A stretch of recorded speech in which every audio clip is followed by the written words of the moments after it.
అందరికీ వందనములు. దేవుని నామమున స్తోత్రములు. ఎలా ఉన్నారండి? బాగున్నారా? నేటి మన ధ్యానాంశంలోకి వెళ్దాము.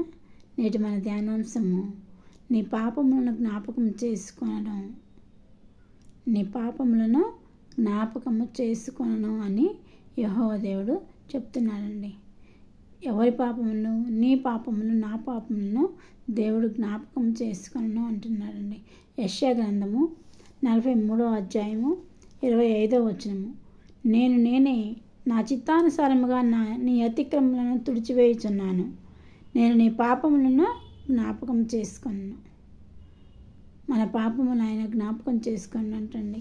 మనం ఎప్పుడైనా సరే పాపం చేసినట్లయితే మన దేవుని సన్నిధిలో పశ్చాత్తాపడినట్లయితే ఆ పాపాన్ని దేవుడు అప్పుడే మర్చిపోతాడండి. ఇంకెప్పుడు ఎల్లకాలం గుర్తుపెట్టుకొని మనల్ని శోధించడం, వేధించడం చేయడండి దేవుడు. కొంతమంది మనం అనుకుంటాము, నేను ఆ పాపం చేశాను, అందుకని దేవుడు నా ప్రార్థన ఆలకించట్లేదు, అందుకే నాకు ఏ ప్రార్థనకి జవాబు రావట్లేదని అని అనుకుంటాం. కానీ దేవుడు ఇక్కడ చెప్తున్నాడండి,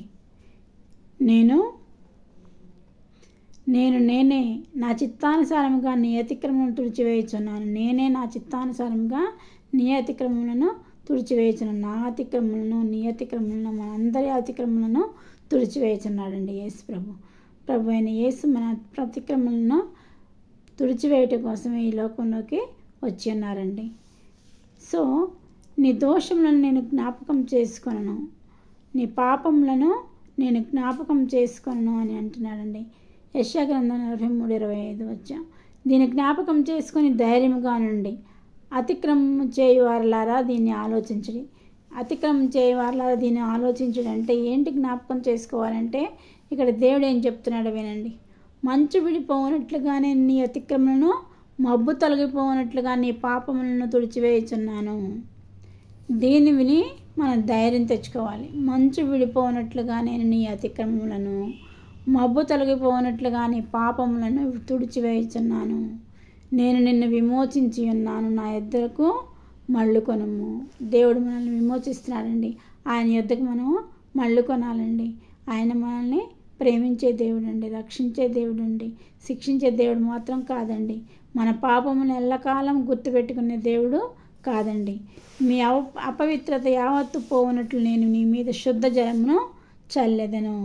మన మీద శుద్ధ జలమును చల్లుతారంటండి. మీ విగ్రహముల వలన మీ కలిగిన అపవిత్రత అంతయు తీసివేసేదను. నూతన హృదయమును మీకు ఇత్తను, నూతన స్వభావమును మీకు కలుగజేసేదను.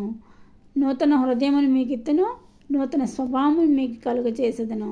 రాతి గుండెను తీసి మాంసపు గుండెను మీకు ఇచ్చేదను. నా ఆత్మను మీ మీద ఉంచి నా కట్టడలను అనుసరించవానిగా, నా విధులను గైకొని వానిగా మిమ్మను చేసేదను. చూసారండి ఎంత గొప్ప వాత్సల్యం మన దేవుడికి మనం అంటే. ఆయన మనల్ని ఆయన విధులను అనుసరించే వారిలాగా, ఆయన కట్టలను గైకొనే వారిలాగా చేస్తారంట. మన మీద శుద్ధ జలం చల్లి మనల్ని, మన విగ్రహముల అపవిత్రత మొత్తాన్ని తీసివేసి, అతిక్రమలన్నిటిని తీసివేసి, మనకి నూతన స్వభావమునిచ్చి, పాత స్వభావమును తీసివేసి, నూతన హృదయమును, నూతన స్వభావమును కలుగచేసి, మాంసపు గుండెను మనకు అనుగ్రహిస్తాడనండి.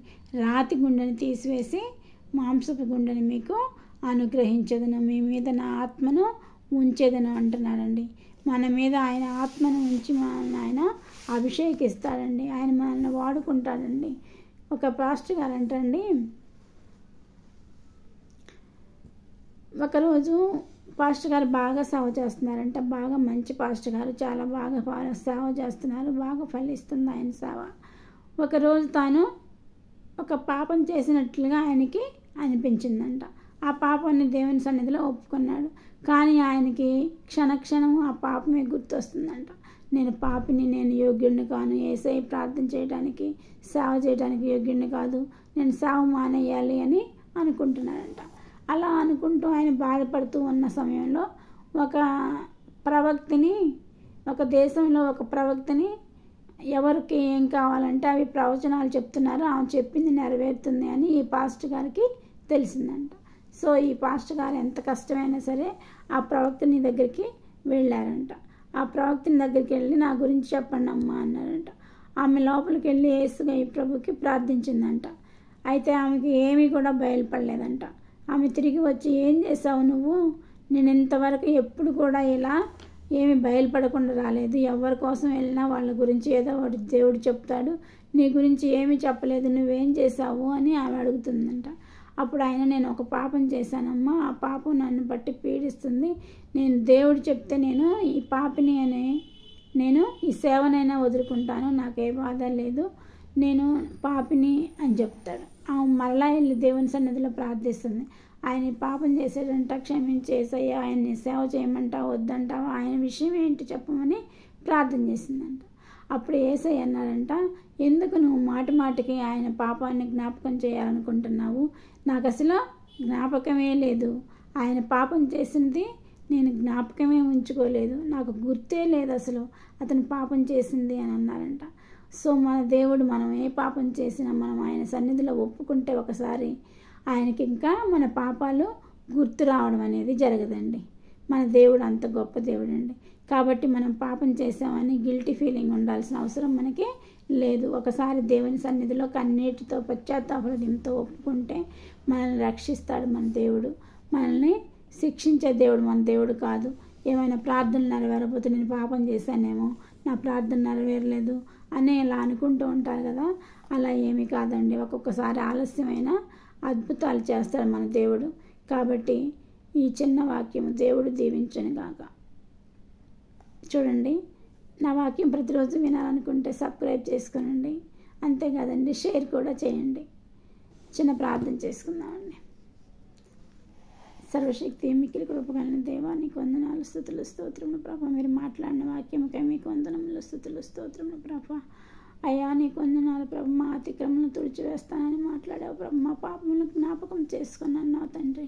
అయ్యా ఇక్కడ తల్లించిన బిడ్డల్లో ప్రభా ఎవరైనా ఏదైనా సరే పాపం చేశాను గిల్టీ ఫీలింగ్తో ఉంటే వారిలో ఉన్న గిల్టీ ఫీలింగ్ని తీసివేయి ప్రభా. వారిని మంచు వలె విడిపోనట్లు, మబ్బు వలె కరిగిపోనట్లు చేయి తండ్రి. యేసయ్యా నీకు వందనాలు. వారి పాపములను తుడిచివేస్తున్నానని చెప్తున్నావు ప్రభా.